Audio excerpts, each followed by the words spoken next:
This is the story of the war that dares not speak its name. A war that started over 40 years ago. Axis of evil. The war between Iran on the one side and the United States and Israel on the other is both ideological and strategic, a conflict that stirs up passions, resentment, and hatred.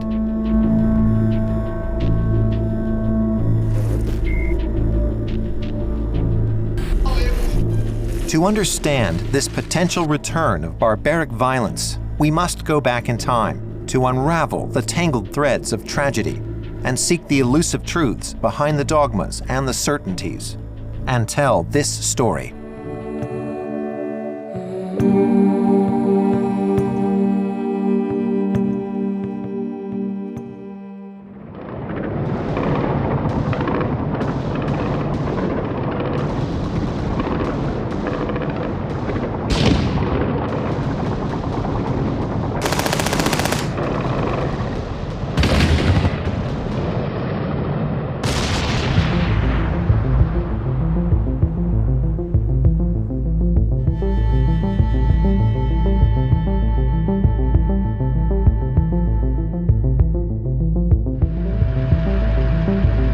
February 27, 1991. The American army had just inflicted a bloody defeat on Iraq, following the invasion of Kuwait 6 months earlier.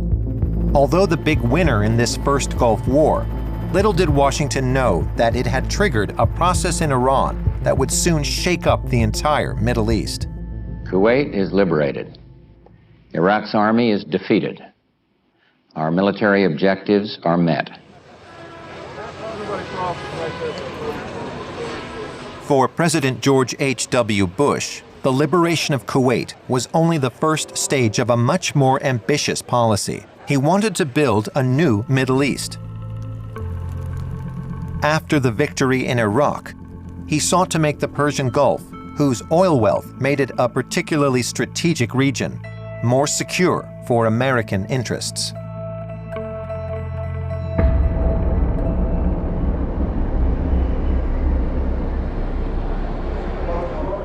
But to achieve his goal, Bush first needed to resolve the Israeli-Palestinian conflict, threatening the stability of the entire Middle East.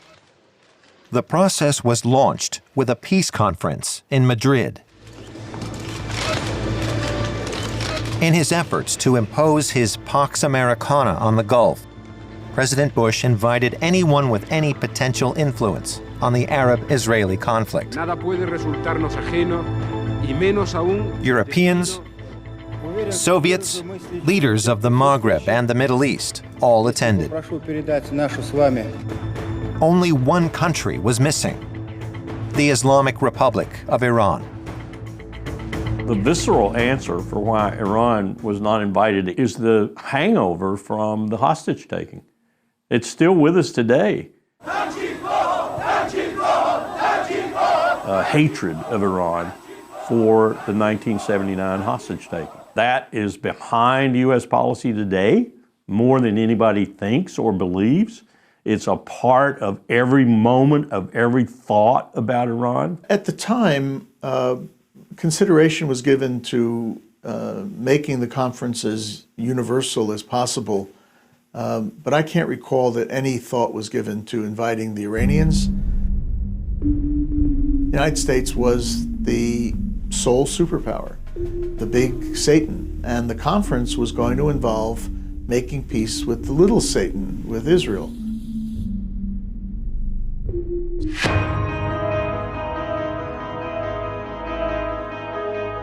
In Tehran, Iran's new leaders did not accept their country being outlawed.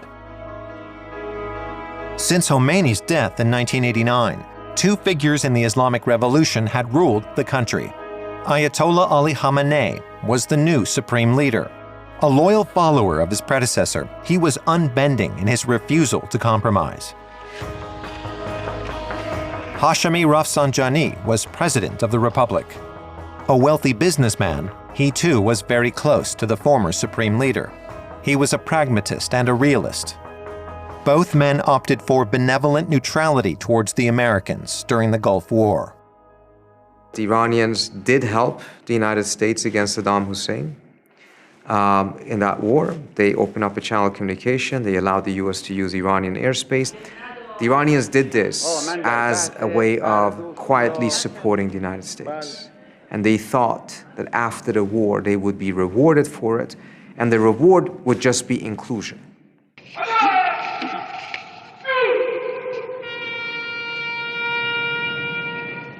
Most importantly, the bankrupt and devastated Islamic Republic desperately needed to emerge from its isolation.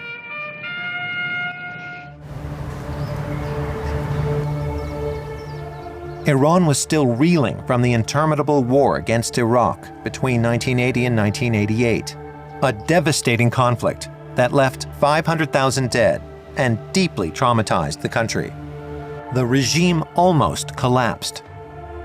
Moving forward, as well as protecting its borders, Iran desperately needed to modernize.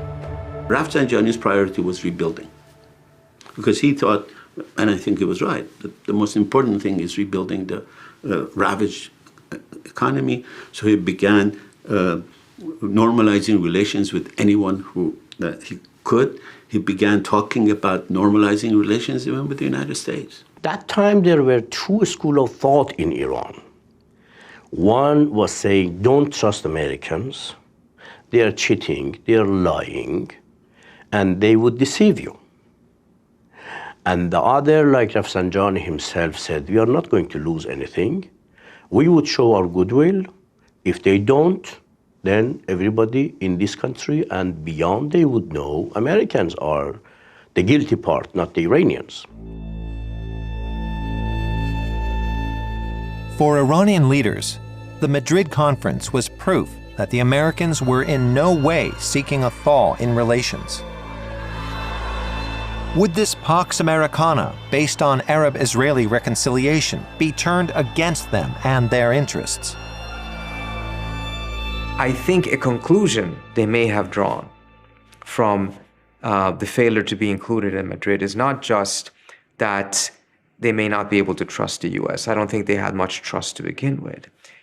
I think it's a conclusion that they drew that if they're not problematic enough, they will be ignored. If they have the power to be able to show that they can create problems, then the US would have to deal with them. خیال نکنن قدرت‌های فراملیتی یا تبعشون در این منطقه که می‌شود ایران را ناامن کرد و منطقه را برای دیگران امن نگه داشت. نخیر، این خواب و خیالی بیش نیست.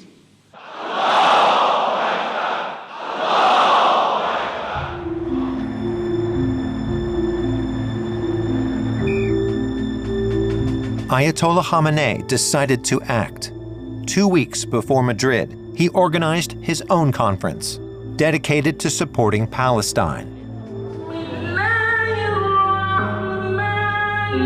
The supreme leader managed to bring together the representatives of some 60 movements from very diverse ideological or religious backgrounds.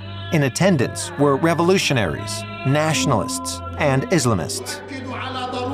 دراسة نهج الإمام الخميني قدس سره ونظرته القوية والحكيمة بالنسبة لأمريكا حيث يرى فيها القوة الشيطانية التي تلعب بمصائر الشعوب. All of them expressed a rejection of American domination in the Middle East, rejection of the occupation of Palestine, and rejection of the State of Israel.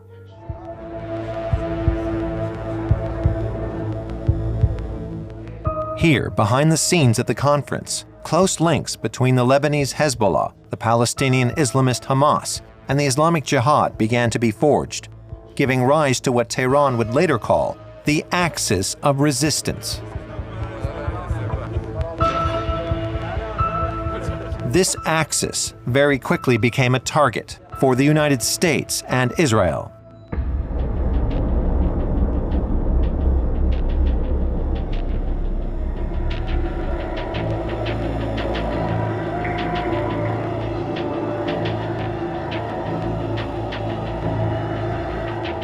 The Shiite community in the southern suburbs of the Lebanese capital was in mourning. At least 50,000 turned out to mourn the death of their leader. Sheikh Abbas Musawi, the Secretary General of Hezbollah, a key figure at the Tehran conference, had died the previous day, along with his wife and son, killed by the Israeli army. Israel had never before eliminated such a prominent leader within the Shiite organization. There's no question that our capacity to defend ourselves and their capacity to attack us have changed dramatically. We will be able to defend ourselves better. They will be able to hit us not as effectively because the organizing brain has been removed. So what exactly happened? In early 1992, faced with the kidnapping of its soldiers in southern Lebanon, Israel decided to seize key members of Hezbollah to carry out a prisoner swap. Sheikh Musawi was a prime target. On February 16th, military intelligence was informed that the Shiite leader was about to drive to a village in southern Lebanon to attend a ceremony. They decided to have him followed by surveillance drones. He arrived in the early afternoon, according to plan. Oblivious to the fact that his every movement was being monitored by Israeli intelligence.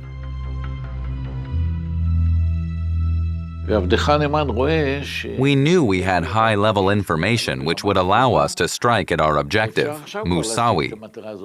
There was no need to wait 3 or 4 months, and I said as much to the Chief of Staff.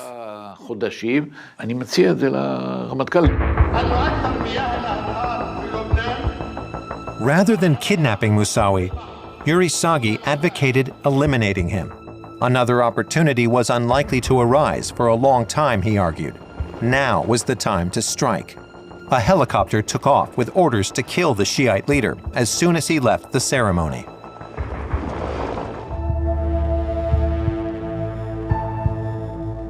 Shortly before 4 p.m., Musawi's Mercedes was engulfed in flames. The sheikh, his wife, and son were killed instantly.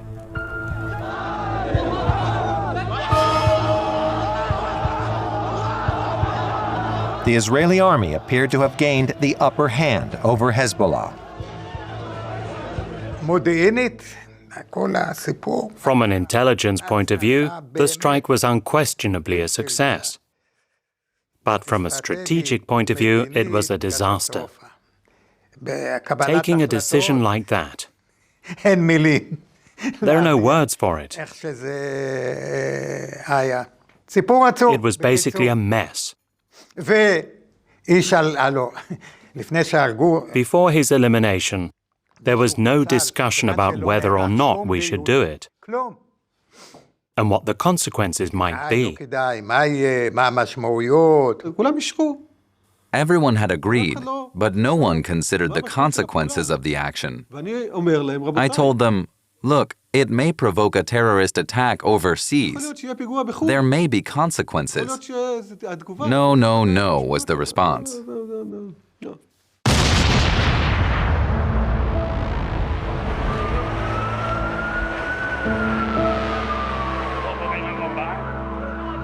A month later, on March 17, 1992, a car bomb exploded in front of the Israeli embassy in Argentina. 28 people were killed, with 250 injured. Islamic Jihad claimed responsibility for the attack. But in Israel, many saw it as a direct response from Hezbollah and Tehran to Musawi's assassination.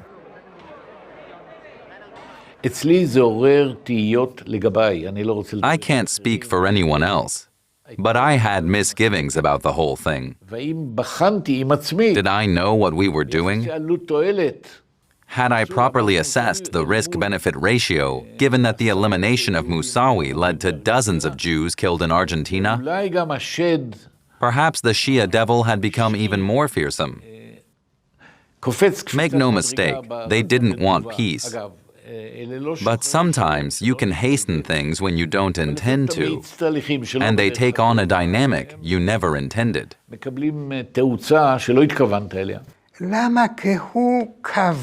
It was decisive.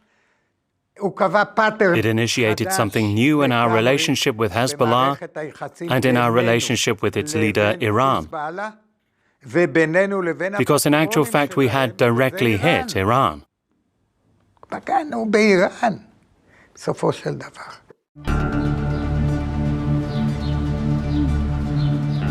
Israeli intelligence then learned that the situation had potential to deteriorate even further.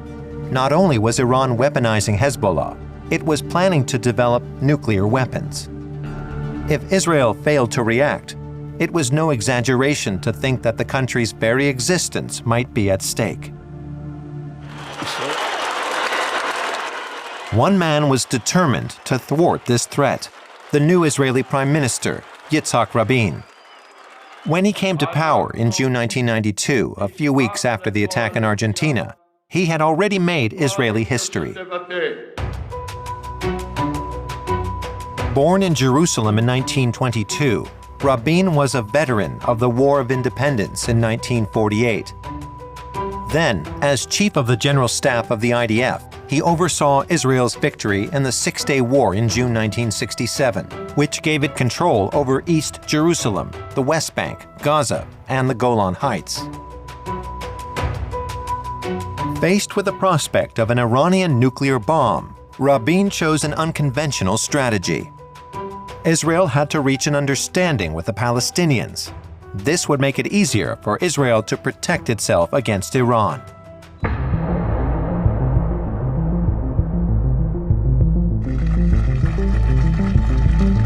It was an historic and enduring image. After months of secret negotiations, Rabin agreed to the Oslo Accords at the White House with the man he had always called a terrorist, PLO leader Yasser Arafat. For the first time since the creation of the State of Israel, a genuine peace process was underway between the Israelis and Palestinians. The children of Abraham, the descendants of Isaac and Ishmael, have embarked together on a bold journey. Together, today, with all our hearts and all our souls, we bid them shalom, salam, peace.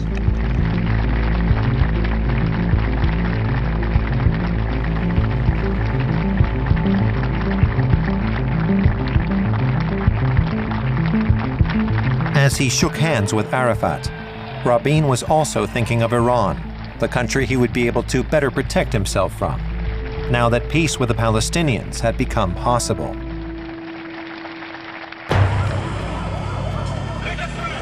Three weeks later, however, a bus exploded near an Israeli settlement in the West Bank. Hamas claimed responsibility. Then, an Israeli settler committed a massacre in Hebron. Further tragedies followed. Extremists from every side did their level best to thwart the peace process.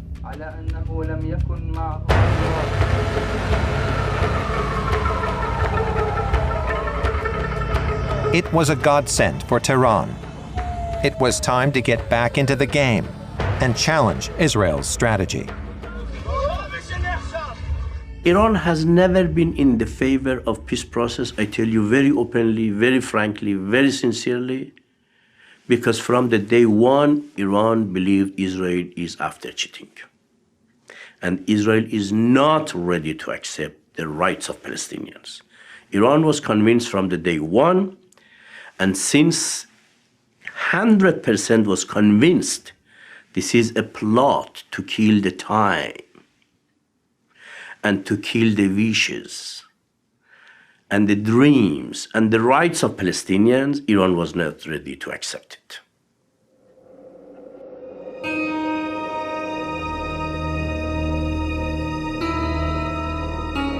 Above all, for Khamenei, the success of the Oslo Accords would have signaled the victory of a regional order dominated by the United States and Israel, one that finally solved the Palestinian question, but relegated Iran to a supporting role.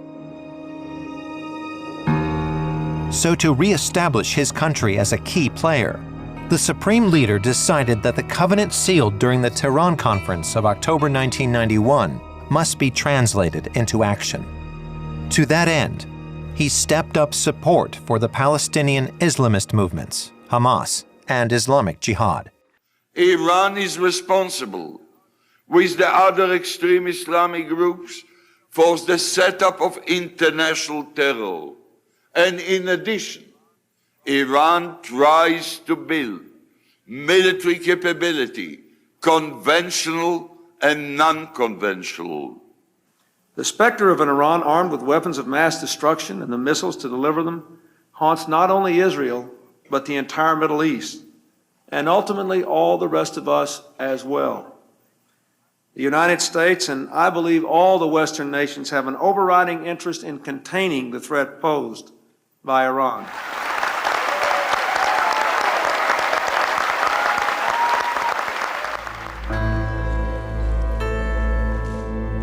To prevent Iran from financing terrorism and developing nuclear weapons, Washington imposed economic sanctions, the prelude to a total embargo, with the aim of isolating the country, bringing it to its knees, and rendering it harmless.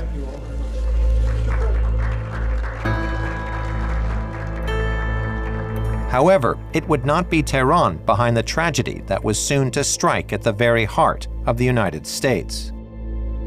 A tragedy with such symbolic and political significance, it would usher in a new era for the entire Middle East.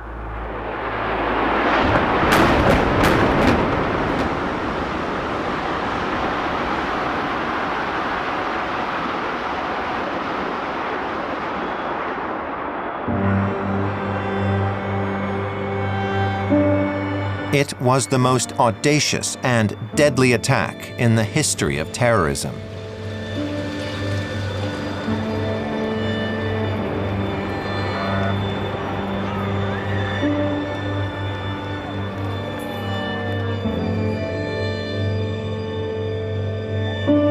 Faced with nearly 3,000 casualties, it was clear to the United States that its real enemy was not the Shia Islamism of Iran and Hezbollah, so much as the Sunni radicalism embodied by al-Qaeda and its Saudi-born leader Osama bin Laden. President George W. Bush, elected the previous year, had no choice but to take decisive action. We will not only deal with those who dare attack America, we will deal with those who harbor them and feed them and house them. Make no mistake about it. Underneath our tears is the strong determination of America to win this war. And we will win it.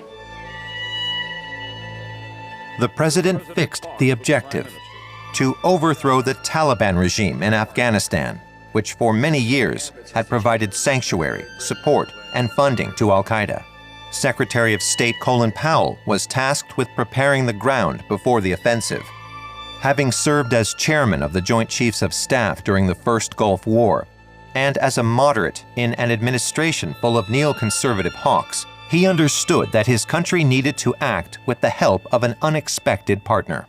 I was asked by Colin Powell, the Secretary of State, to take on the responsibilities initially for working with the Iranian opposition to form a successor government to the Taliban.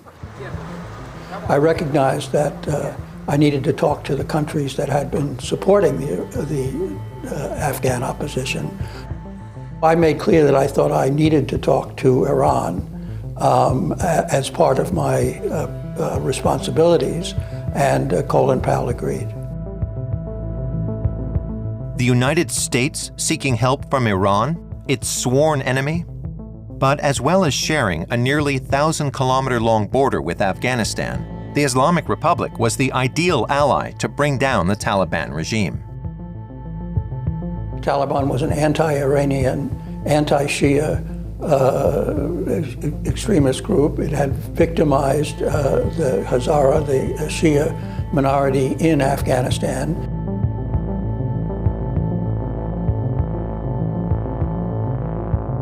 The Iranians themselves almost went to war with Afghanistan in 1998 after the Taliban struck the Iranian consulate in Mazar-e-Sharif and killed roughly 10 Iranian diplomats and a journalist. So the Iranians have deep animosity and enmity with the Taliban.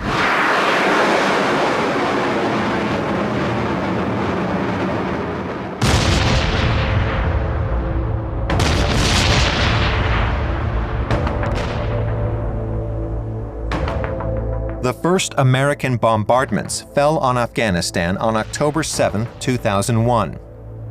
Operation Enduring Freedom had begun.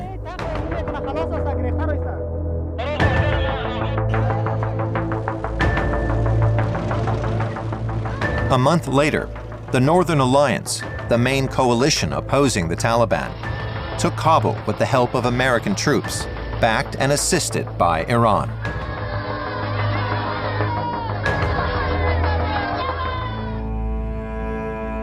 The most pressing concern now was to build a new Afghanistan. In early December 2001, an international conference chaired by Washington got underway in Bonn, Germany, bringing together all the Afghan factions. Here again, Tehran sought to play a central role, and it was Iranian delegate Mohammad Zarif who managed to obtain a compromise from the Afghan factions for the establishment of an interim government, as well as the wording of a final declaration. Iran was jubilant. 10 years on, they had avenged their ban from the Madrid conference, proving that, given the opportunity, they could play a stabilizing role on the international scene. Proving, too, that they did not deserve the sanctions weighing down their economy. The Iranians told me they were interested in a broader dialogue. I said I wasn't authorized to talk about anything but Afghanistan, but that I would pass their interest along. The message went nowhere. In post-9/11 America, the advantage was firmly with the neoconservatives, Vice President Dick Cheney and Defense Secretary Donald Rumsfeld, for whom the collaboration with Iran was only a tactical and thus temporary arrangement. Dick Cheney and Donald Rumsfeld took over the process. Every time Iran would be a policy agenda item on the National Security Council's list, Dick Cheney would make sure it came off. So by making the system dysfunctional and by not having a discussion on Iran, there never was. The decision was by default, we don't talk to evil, which is what Dick Cheney said. Mr. Speaker, the President of the United States. The devil then was Iran. But it was also North Korea, and especially Saddam Hussein's Iraq. Thank you very much.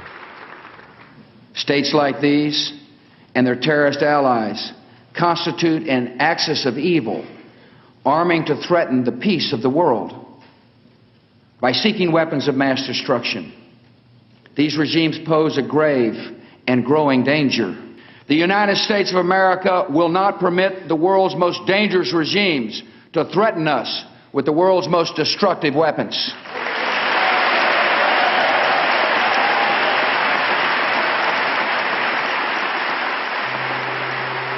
With his axis of evil speech, Bush definitively closed the door on any rapprochement with Iran.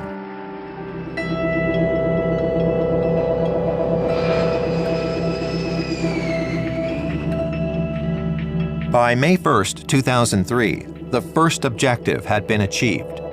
By crushing Saddam Hussein's regime, George W. Bush put an end to the campaign initiated by his father in 1991 during the first Gulf War. He basked in the victory among his troops.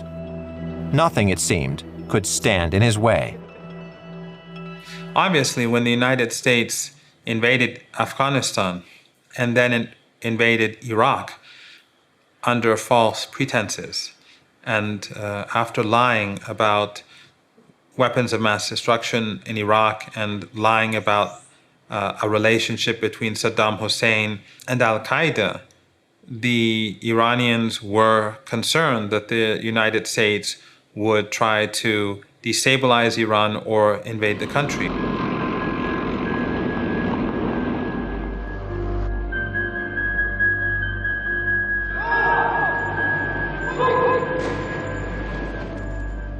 Three days after the American victory in Iraq, Tehran took a staggering initiative, an initiative with the potential to change everything in the Middle East. At the State Department in Washington, a fax arrived via an intermediary, Tim Guldemann, the Swiss ambassador in Tehran. He had been representing the interests of the United States in Iran since the closure of its embassy in 1979. The document seemed barely credible. It proposed talks on the links with Hamas and Islamic Jihad, the disarmament of Hezbollah and weapons of mass destruction. In return, Iran sought the lifting of sanctions, recognition of its role in the region, and access to Western technologies, in particular, civilian nuclear power.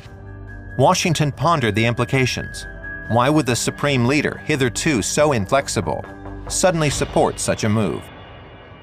I think there were people in the Iranian system that had come to the conclusion that the small steps had not led to anything, and that the only way to break the deadlock was to do something big, comprehensive. And I've been spending a lot of time thinking about what that would be, had floated those ideas, had created some political readiness in Tehran for it.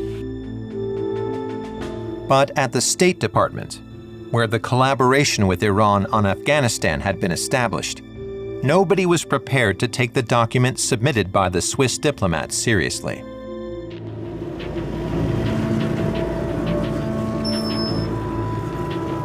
After its exclusion from the Madrid Conference and the discourse on the axis of evil, for Tehran, this new refusal to engage in dialogue was proof that Washington was still bent on effecting regime change in Iran.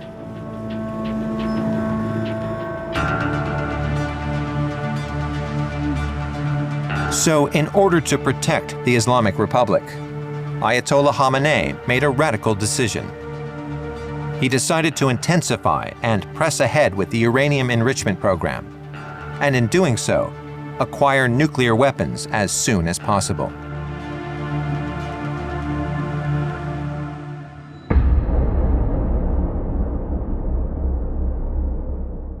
Today I want to extend my very best wishes to all who are celebrating Nowruz around the world, and I hope that you enjoy this special time of year with friends and family.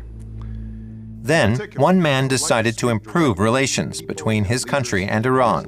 Barely 3 months after taking office, President Barack Obama addressed Iran directly on the occasion of the Persian New Year. It was a first in the history of the two countries. We know that you are a great civilization, and your accomplishments have earned the respect of the United States and the world. The new president was the antithesis of his predecessor. A staunch Democrat who had been opposed to the invasion of Iraq in 2003, he believed in multilateralism and in the force of diplomacy to prevent Iran from acquiring nuclear weapons. He also believed that Israel should be prevented from ever attacking Tehran. If that happened, he believed the entire Middle East would sink into chaos. It is clear, at least from the priority that the president gave to Iran, that he did feel this was a national security issue. He did feel that Iran with a nuclear bomb was a threat to the region, perhaps to Europe, to the US. But Benjamin Netanyahu was skeptical about Obama's military option in the event of failed negotiations. In his eyes, the American president knew nothing about the Middle East, while he himself was an experienced leader. Coming from a very conservative Zionist background and the former head of an elite commando unit, he had already led the country 10 years earlier. Netanyahu had never wavered in his refusal to compromise on Israel's security. He declared himself ready to destroy Iran's uranium enrichment facilities without Washington's consent. Israel was prepared to act without American backing.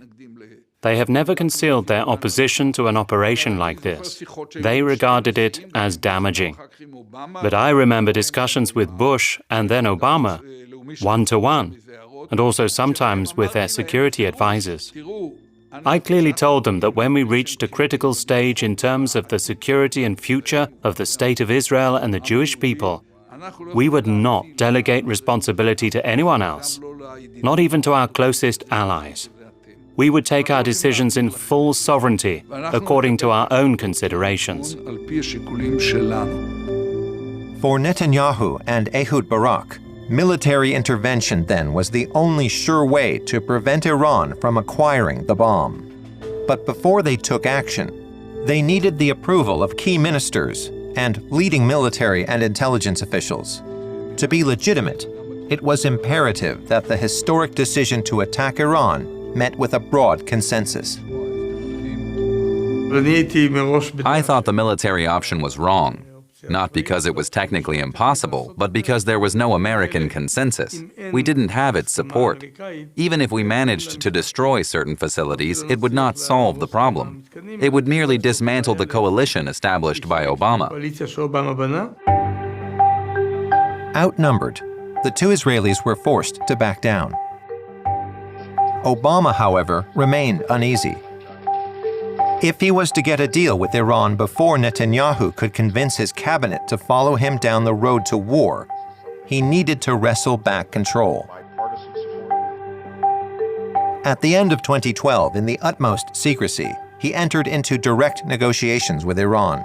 A succession of meetings, both in and out of the public eye, ensued. An agreement was on the way. Thus, on March 3, 2015, Netanyahu made one final attempt to derail the process. He went to Washington to address Congress and launched into a tirade against the policies of his most loyal ally. It was unprecedented in the history of relations between the two countries. Ladies and gentlemen, I've come here today to tell you we don't have to bet the security of the world on the hope that Iran will change for the better. We don't have to gamble with our future and with our children's future. So this deal won't change Iran for the better. It will only change the Middle East for the worse.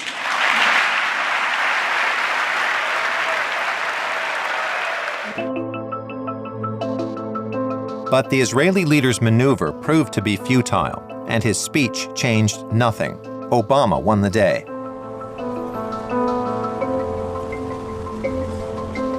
Four months later, on July 14, 2015, the nuclear agreement was signed.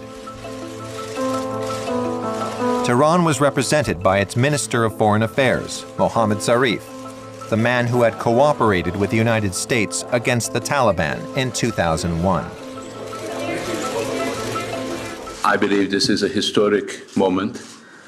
We are reaching an agreement that is not perfect for anybody, but it is what we could accomplish, and it is an important achievement for all of us. Today could have been the end of hope on this issue, but now we are starting a new chapter of hope.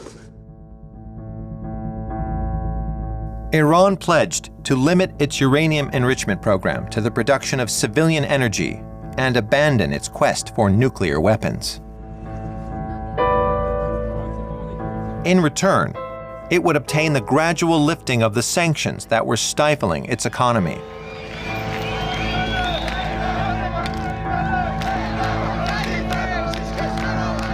For the vast majority of Iranians, the agreement was a beacon of hope.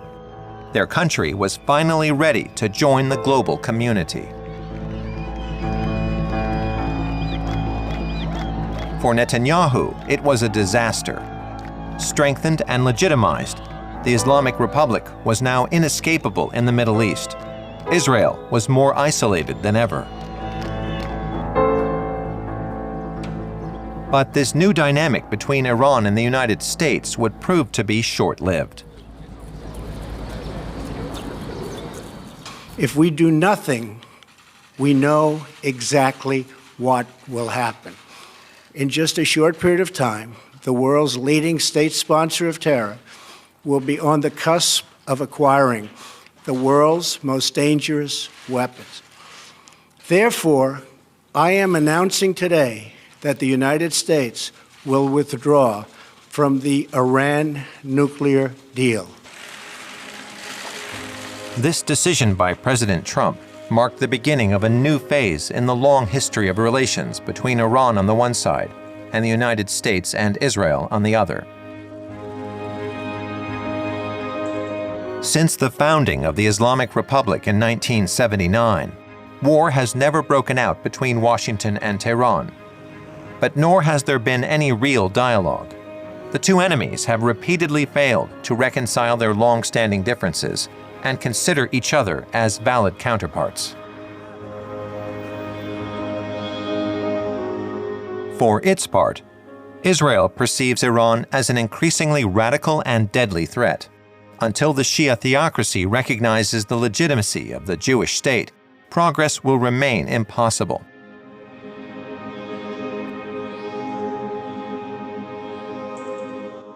For over 40 years, the same deadly spiral of confrontation, intolerance, and hatred, with each side set upon destroying the other, intent upon opening one front after another, and thereby ruling out any possibility of dialogue and peace.